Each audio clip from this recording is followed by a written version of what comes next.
Hello and welcome back, everyone, to Legacy of the Duelist on Rocket Rabbit Commentaries. And in this episode, we are starting Yu-Gi-Oh! 5Ds. For those of you that are actually bothering to keep up, yes. After I did the recordings for both Classic and GX, I went through and did a good portion of grinding off screen in order to attempt to finish the decks that I was working on. So from here on out, we're going to have a slightly improved version of Slow Burn. Also, story time, the intro to 5Ds. Oh my goodness. 5Ds very much is about, the story for 5Ds is more or less about the character relationships between Yusei Fudo and his gaggle of friends. And it actually is a very good and entertaining story that has a lot of high-stakes action moments into it, mostly due to the new type of dueling that this world has, specifically turbo dueling. We're not going to be doing turbo duels because they're a bit more complicated, and everyone just decided that no, normal Yu-Gi-Oh! Dueling is complicated enough, thank you. This is a mindset that will eventually get scrapped, but oh well. Anyway, we are also getting introduced to specifically Synchro and Tuner monsters, finally, damnly. Even though our slow burn deck has already had, Synchro and Synchro monsters and Tuners in them. So this is owing to Yusei being the master of the Stardust Dragon. Actually, at this point in the story, Yusei only has a copy of Stardust Dragon because, well, he got relatively lucky about it. Yes, and yes, as annotation Gerda mentions here, 5D specifically means 5 dragons because there are 5 signers, and that specifically is going to matter much later on. But yeah, Yusei's deck for a majority of the series, although has got the top end of Stardust Dragon, is not actually focused on using Stardust Dragon. It's just what he wins all of his games with. The actual monster that he's best known for specifically is, come on, we'll be summoning here shortly. Yep, here comes a Synchron. Junk Synchron. One of my favorite Synchrons, the Junk Synchron has always been very powerful, and I love him so very much. Well, we got a lot of non-tuner monsters. Yes. Here is Yusei's actual signature monster, Junk Warrior. And no, this is not a joke. Junk Warrior very specifically is Yusei's signature monster. It is how he gets in. It is how he usually gets in the Stardust Dragon. It's where a majority of the rest of his warrior synchros come from, and it's also the stepping stone for a majority of his bigger synchro plays involving Stardust Dragon. Stepping stone. But the big thing that's important about this duel is that we're starting to actually get monsters that have a multitude of effects on them. Specifically, Nitro Warrior. A Nitro Warrior, when you activate a normal spell, gains 1,000 attack points when you declare an attack with it. And if it kills a monster after receiving that boost, it can then switch an opponent's monster into defense position and attack again. It is very, very powerful as a burst monster. But it's also a monster that we're not going to use all that often, despite the fact that it's technically Yusei's ace at this point in the story. Yeah. Yeah, the story says that Yusei's ace is Stardust Dragon, and the anime very much wants you to believe that's the case, but it really isn't. Pretty much everything that we see from Yusei's deck building is focused around bringing out and utilizing Junk Warrior. Well, Junk Warrior is one of the more useful tuner monsters because it will produce a non-tuner No. composite. Junk Synchron is one of the better tuner monsters. Junk Warrior is not a tuner. It's all, one man's junk is another man's warrior. Ha. Also, Yusei also gets access to a shitload of defensive traps, specifically Scrap Iron Scarecrow. I fucking adore Scrap Iron Scarecrow. It forces your opponent to have spell and trap removal, and they usually don't, especially against majority of the AI opponents going through the campaigns. So if you can just sit on Scrap Iron Scarecrow for a while, you can effectively just stay there.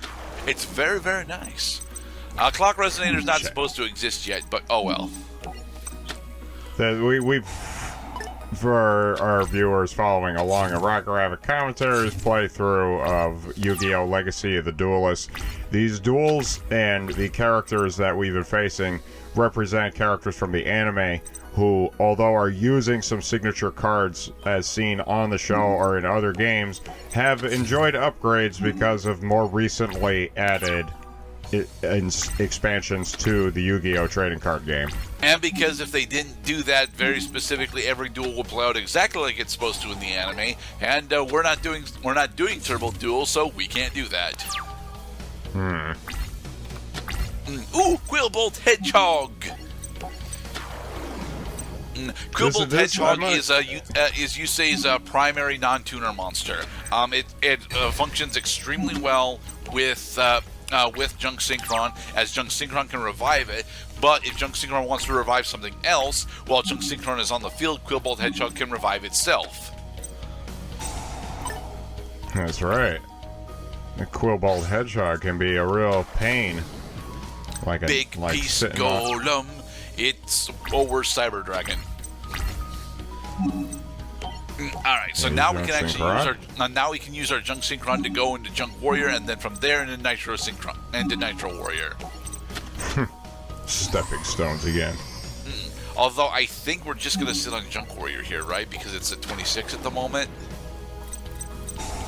The Synchro monsters in Yu-Gi-Oh! Are generally considered semi-nomi, meaning that once you meet the summoning conditions, they can be summoned from the graveyard if they are sent there by card effects that allow you to special summon from the graveyard. Yes. Alright. Use Junk Barrage on our Nitro Warrior to get some burn in. And attack Big Piece Golem. Burning out his shoes out here alone. But unfortunately, Jack used Prideful Roar in order to boost his Big Piece Golem up in order to kill our monster. Dang it. We're gonna have to try again. This is when Yu-Gi-Oh! Really started to ramp up, whipping up a whole lot of something out of not that much. Not really so much here. I mean, trap cards specifically are amazing during 5Ds. Like this one, Tuner Scheme. If Jack ever actually bothers to Synchro Summon using Big Piece Golem, we will then be able to steal it.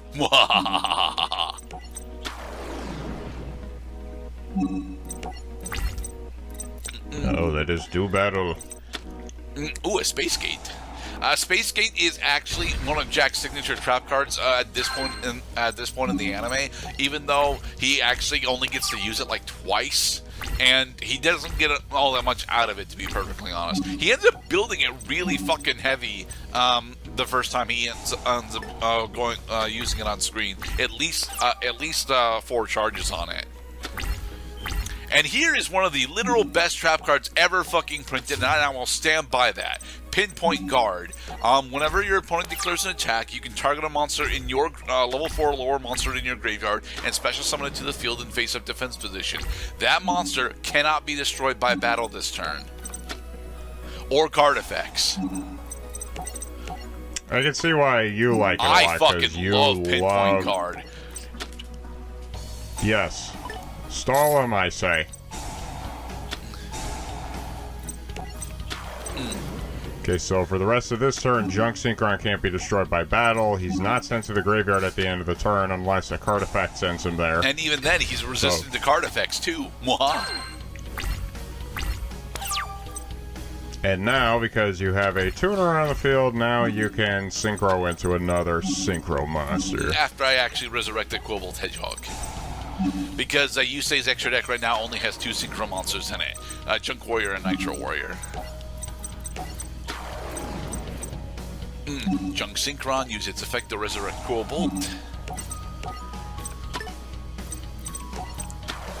You must control a tuner to activate and resolve this effect. Alright. My cute and cuddly critter is going to annihilate you with power from the stars and the neons and the supernova. Yeah, probably not the supernovas, honestly, because we don't get. I never get the opportunity to show off one of Yusei's most signature monsters. Mostly because the monster that I'm referring to definitely exists at the end of 5Ds, but is extremely difficult for Yusei specifically to summon, to the point where in order to summon out that specific monster, an entire deck archetype was created for it, called Plant Synchro. And yeah, I've never actually successfully built Plant Synchro. It was extremely effective during its time for doing the one thing really goddamn well. But, Jack, you could have just summoned Vice Dragon. You didn't need to use Space Gate for it. Come on. Well, then its original attack becomes cut in half. So I can kill it. I can kill it with a monster on my side of the field already anyway. Yeah. Yes, the AI is quite adept at doing some Zhuzhuang Yu-Gi-Oh! It knows it's going to lose, but it's going to do the best it can. Junk Warrior effect to gain 800 attack. Oh, sorry, 1100 attack, right? Because yeah, we got two or lower monsters on the field. There is one of Yusei's more powerful non-tuner monsters, Turret Warrior. It is also technically a piece that is focused specifically on Junk Warrior, because it will take Junk Warrior's alternate attack and use it to boost itself. It is very good at that. I remember that when Synchros first came out, that's when Mind Control became playable, like very much playable. Like, because honestly, like, what's the point in taking control of an opponent's monster for one turn? You can't tribute it for a tribute summon, you can't attack with it, and you give control of it back to your opponent at the end of the turn. The original function of it was just to get a big boy out of the way so you could attack your opponent directly. Then with Mind Control, you can use it for Synchro and Ixie's fodder. It's very, very nice. For Synchro and Ixie's fodder. I mean, we're not supposed to know what Ixie's monsters are right now, even though we had an opportunity to play rank 5 Ixies. Alright, everyone. In the next episode, we'll continue on with Season 1 of Yu-Gi-Oh! 5Ds. And yes, weird shit is happening. Be safe, everybody. Ooh, clock resonator. Time is running out.